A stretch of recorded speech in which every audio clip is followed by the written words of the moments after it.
The Toyota Innova for so long has been the #1 selling MPV in India. Well, there's a number of reasons for that. It's practical, it's comfortable, and it drives very, very well. There have been some other products that have also come into play, but they've never really been able to replicate the success of the Toyota Innova. And that's with good measure, of course. Well, Kia has now come into the market, and they're offering something a little bit more luxurious than the Toyota Innova. And although the Innova itself is an expensive product, the Kia is even more expensive. The car I'm sitting in right now, though, is luxury redefined for the MPV segment in India. What am I talking about? Well, this is Mercedes-Benz new V-Class, and it's just been launched here in India.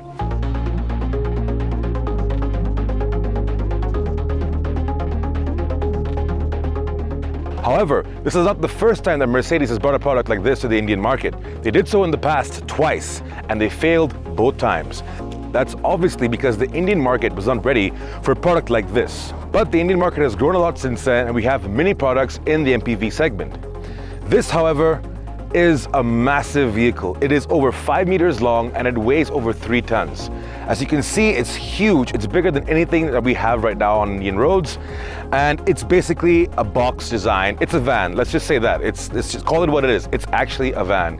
It's a minivan, no doubt. So the design is boxy, straight lines. The front end does stand out though. It's got the nice grille, nice headlights, nice front bumper as well. And you could find that on any other Mercedes product for sure. But when you get to the midsection and you get to the rear, it's very basic, and that's obviously because it's trying to be practical and it's trying to be convenient. And those are things that was going to make this product sell for sure. And of course, it looks luxurious as well, and it's got the 3-pointed star badge on it. So, we'll get to the front seat later because in all probability, 99.99% of all owners of this vehicle are never going to be seated in the driver's seat. They're probably going to be sitting back here. And well, the rear seats actually are quite nice. It's a Mercedes after all, and it is pretty luxurious. The setup that we've gotten right now from Mercedes-Benz is with all the seats facing each other. You can obviously take out the front 2 seats and turn them around to face the front of the vehicle.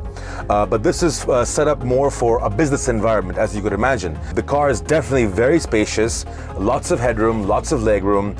An interesting fact, right here in the middle, you have this very nice centerpiece that turns into a table.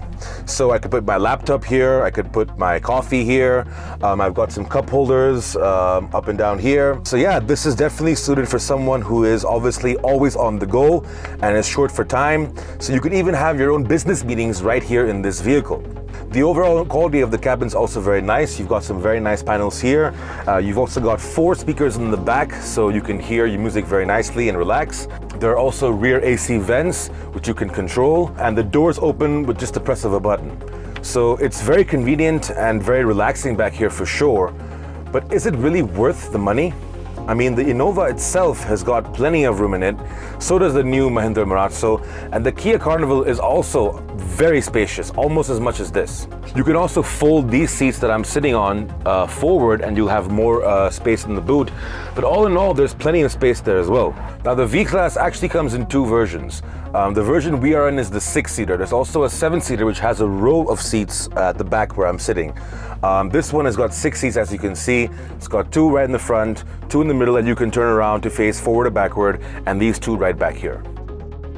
Now, when it comes to MPVs and vans, a big concern is the boot space, and well, in this vehicle, it's actually not that bad. It opens up by itself, and there's plenty of room for 2 suitcases easily, or a couple of golf clubs. The centerpiece here also comes up, so you can add some more stuff in there. But inside this is something that's actually very interesting. If you open this, it's got these little plastic sheets that you can actually open up, and you have yourself a nice little basket. So if you're going for a picnic, or you're getting groceries, or even just carrying some paperwork, it comes very handy.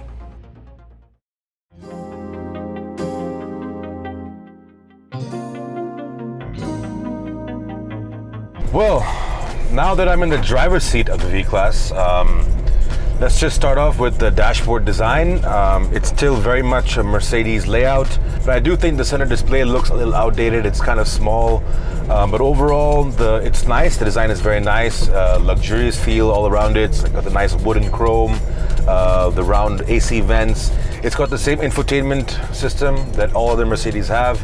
It's got the nice touch-sensitive touchpad, toggle controls, steering-mounted controls. Interestingly enough, this V-Class also has paddle shifters, which gives it a nice sporty feel, I guess. But starting off, this vehicle does weigh about 3 tons, which is very, very heavy. And when you start off from the line, you can certainly feel that weight. It really does take a toll on this car's acceleration. This car has got a 2.1 liter turbo diesel engine. It gets about 163 brake horsepower and 350 newton meters of torque. Pretty decent figures, but because it's so heavy, the car does take a long time to pick up speed, and there is a very noticeable turbo lag as well. What I do like, however, is the steering is really good. It's been borrowed over from the C-Class, and it's very direct. It's light, obviously. It's for easy driving. Another thing I really like about this car is the suspension. It's got a great suspension setup, and it takes on anything that comes in your way very smoothly. Obviously, this is an MPV vehicle that is made for people in the back seat, and so if you're in the back having a business meeting or just trying to get some shut-eye, it doesn't matter where you're driving, you'll feel comfortable all the time. It's a very pliant ride. The refinement is beautiful, so it's a very well-built car, of course. But I just wanted to say, the Kia Carnival, which is this car's closest competitor, actually has a 2.1 liter engine as well, and it gets much more horsepower, and the car weighs a little less. Even the Toyota Innova, it's got a 2.4 liter engine, and that's got more horsepower than this, and that feels like a much better driving vehicle. Actually, it's not even a shocker, to be honest. This car is so big, you can't really complain about it, to be honest. It's very long, but at the same time, it's very manageable to drive. It's you don't get a sense of how big it really is because you're sitting up high. That's very comfortable. The seats are very comfortable.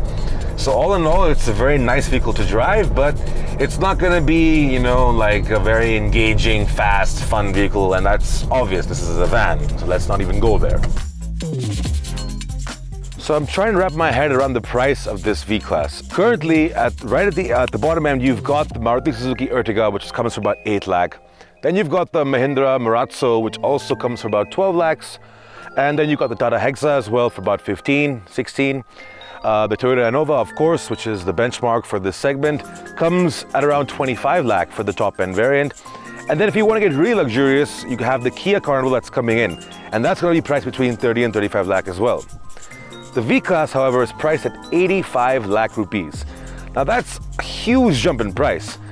Is it really worth it? To be honest, the Kia Carnival has got everything going for it. It's luxurious, it's comfortable, and it drives very, very well as well. The V-Class has got a lot going for it as well. It's obviously got the badge on it, which is what's going to draw everyone towards it who have the money to spend on a product like this. But in all honesty, this car, it drives decently, I would say. It's not uber luxurious. It does have some very nice features, of course.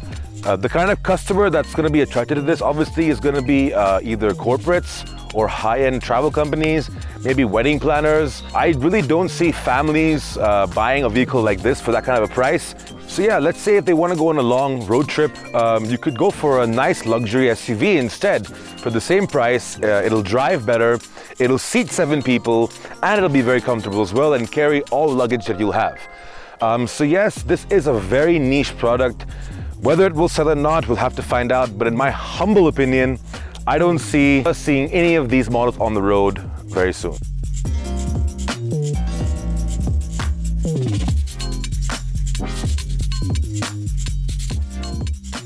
Very soon.